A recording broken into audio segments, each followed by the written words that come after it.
नाज़रीन, ये 2013 की एक तपती हुई दोपहर थी और तालिबान के रहनुमा मुल्ला मोहम्मद उमर की वफात को 17 दिन गुजर चुके थे और 17 दिन के बाद उनके बेटे मौलवी मोहम्मद याकूब और उनके भाई मौलवी अब्दुल मनान ज़ाबिल में उनकी कब्र पर खड़े थे और इसरार कर रहे थे कि उनकी कब्र को खोदकर उनका चेहरा उन्हें दिखाया जाए ताकि उन्हें यकीन हो जाए कि वाकई मुल्ला मोहम्मद उमर की वफात हो चुकी है।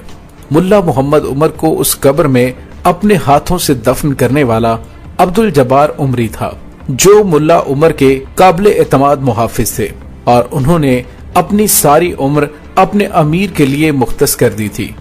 वो बार बार मुल्ला याकूब और मौलवी अब्दुल मनान को बता रहे थे कि उसने मुल्ला मोहम्मद उमर की तदफीन की वीडियो इसीलिए बनाई है कि आइंदा किसी को कोई शक न हो, लेकिन मुल्ला मोहम्मद उमर के बेटे और उनके भाई कब्र खोदने पर इसरार कर रहे थे।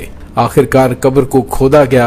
मुल्ला मोहम्मद उमर के चेहरे से कफन हटाकर उनका चेहरा दिखा दिया गया। जब बेटे और भाई को तसल्ली हो गई तो मुल्ला उमर को लकड़ी के एक ताबूत में मुंतकिल करके दोबारा दफन कर दिया गया, क्योंकि इससे पहले वो एक सादा सी कब्र में दफन हुए थे।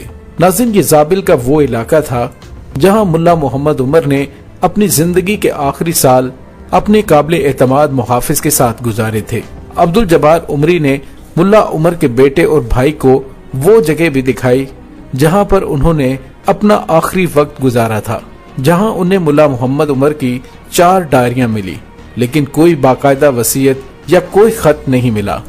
मौलवी मोहम्मद याकूब ने डायरियां अपनी तहवील में लेकर और उसमें लिखी जाने वाली तहरीरों पर आइंदा अमल करते रहे।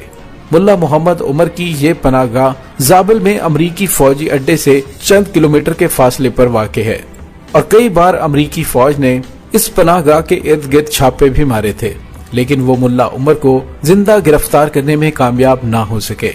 ये वो हकायक हैं जो नीदरलैंड की सहाफी बेटरडैम की किताब में द सीक्रेट लाइफ ऑफ मुल्ला मोहम्मद उमर में सामने आई।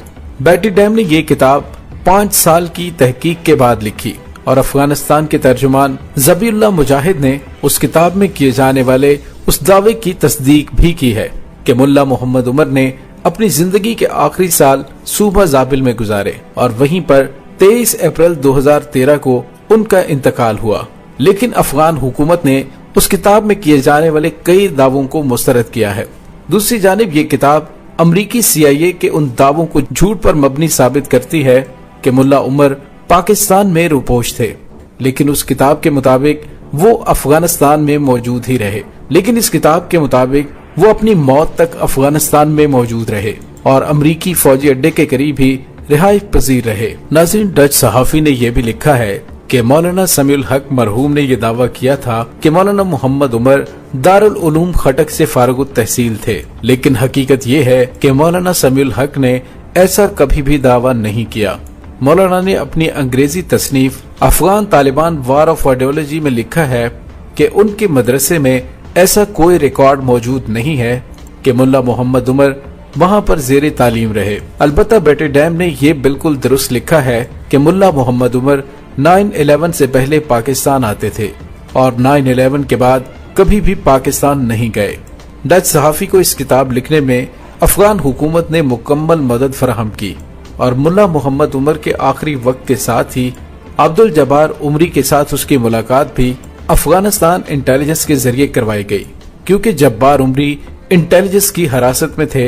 लेकिन बेटरडैम ने अफगानिस्तान की हुकूमत के मुफादात का कोई ख्याल न रखा, बिल्कुल वही लिखा जो उसकी नजर में सच था। नाज़रीन, इस किताब के मुताले से ये भी पता चलता है कि साबिक अफगान सदर हामिद करजई और साबिक सदर अशरफ गनी समेत अफगानिस्तान की इंटेलिजेंस को यह इल्म था कि मुल्ला मोहम्मद उमर ज़ाबिल में रूपोश थे और ये इत्तलात अमरीकी फौज को भी फराहम की गई थी, लेकिन कोई भी उन्हें गिरफ्तार करने में कामयाब ना हो सका। नाज़रीन, एक कनेडियन सहाफी की किताब में ये इंकशाफ किया गया कि 1988 में मुल्ला उमर पाकिस्तान से चले गए थे और उसके बाद वो जख्मी हुए दोबारा पाकिस्तान आए और एक वाक़े के मुताबिक 11 नवंबर 1994 को मुल्ला उमर ने एक ख्वाब देखा जिसमें उन्होंने कहा कि मैंने देखा कि मुझे नबी रहमत सल्लल्लाहु अलैहि वसल्लम की ज़ियारत हुई और नबी पाक सल्लल्लाहु अलैहि वसल्लम की जानिब से उन्हें जिहाद करने के लिए कहा। और बेटरडैम ने भी اپنی کتاب میں لکھا کہ ملا عمر مجھے حلیے سے ایک اللہ کے ولی کی طرح نظر آئے۔ تو ملا عمر نے کہا کہ وہ واپس جب قندھار گئے تو تب تک قندھار فتح ہو چکا تھا۔ وہاں پر حضرت اویس کرنی کا ایک جبہ مبارک موجود ہے جو کہ نبی پاک صلی اللہ علیہ وآلہ وسلم نے حضرت علی علیہ السلام کو دیا تھا، اور اس جبے پر 50 لوگوں نے بیعت کی۔ ان بیعت کرنے والوں میں طیب آغا بھی شامل تھے، ان کا باپ بھی موجود تھا۔ ان شخصیات میں قابل ذکر ملا اختر منظور بھی تھے، حاجی ملا عبداللہ اخوند اور جلال الدین حقانی بھی شامل تھے۔ اور چمن کے ساتھ ایک جگہ تھی بن ملتق، اور وہاں پر ان کا ایک کمانڈر تھا عصمت اللہ مسلم، اور وہ اغوا برائے تاوان کا کام کرتا تھا، کنٹینرز کو اغوا کیا کرتا تھا، کیونکہ وہاں سے ٹرک گزرتے تھے، ان میں سے وہ ٹرکوں کو پکڑ لیا کرتے تھے اور پھر ان سے پیسے لے کر انہیں چھوڑتے تھے۔ اور ناظرین، وہ 40 مجاہدین ایک ٹرک میں جمع ہو کر گئے۔ اس کمانڈر نے انہیں وہاں پر روکا، انہوں نے کہا کہ اس میں کیا ہے؟ انہوں نے بتایا کہ ٹیلی ویژنز ہیں۔ اس نے کہا کتنے ٹیلی ویژنز؟ انہوں نے تعداد بتائی، اس کو پیسے دیے، اور اس طرح یہ مجاہدین وہاں پر داخل ہو گئے اور انہوں نے کلاشن کوفے نکال لی، اور صرف 15 منٹ کے قلیل وقت میں انہوں نے سب کو سرنڈر کر لیا، اور وہاں سے انہوں نے قندھار میں پیغام بھیجا کہ ہم آ رہے ہیں۔ ناظرین، قندھار وہاں سے صرف 70 کلومیٹر کے فاصلے پر ہے، اور جب وہ قندھار پہنچے تو قندھار کے لوگ باہر نکل آئے اور انہوں نے سرنڈر کر دیا۔ اور ناظرین یوں طالبان آگے بڑھتے چلے گئے، اور اس کے بعد آپ نے دیکھا نہ صرف طالبان کی حکومت آئی، اور اس کے بعد پھر 9/11 کا واقعہ ہو گیا، اور پھر 9/11 کے بعد 20 سال افغان طالبان نے مشکل ترین دور گزارا، اور اب ایک بار پھر تاریخ نے کروٹ لی، اور طالبان مشکل ترین حالات سے گزرنے کے بعد افغانستان میں اپنی حکومت بنانے میں کامیاب ہو چکے ہیں۔ اور ملا محمد عمر کے بیٹے ملا یعقوب اس وقت افغانستان کی طالبان فورس کے عسکری چیف ہیں، دوسرے لفظوں میں کہوں آرمی چیف آف امارات اسلامی۔ ناظرین، ملا محمد یعقوب کی جانب سے جو تفصیلات بتائی جاتی ہیں اس میں انہوں نے کہا کہ ان ڈائریوں کے اندر ملا محمد عمر نے جنگ لڑنے کے طریقے، دشمن کو زیر کرنے کے لیے کون سی اسٹریٹجیز استعمال کی جائے، امریکہ کے ویک پوائنٹس کون سے ہیں، کہاں پر ان کے وار کیا جانا چاہیے، اور ان سے جنگ کا طریقہ کار کیا ہونا چاہیے، مجاہدین کو کمک کس انداز میں پہنچائی جانی چاہیے، اس میں مکمل جنگ لڑنے کی تفصیلات لکھی تھیں، جن کی بیس پر ملا یعقوب طالبان کی کمانڈ کرتے گئے، اور آج بلاخر افغانستان میں اپنی حکومت بنانے میں کامیاب ہو چکے ہیں۔ ناظرین، کیسی لگی آپ کو ہماری آج کی ویڈیو؟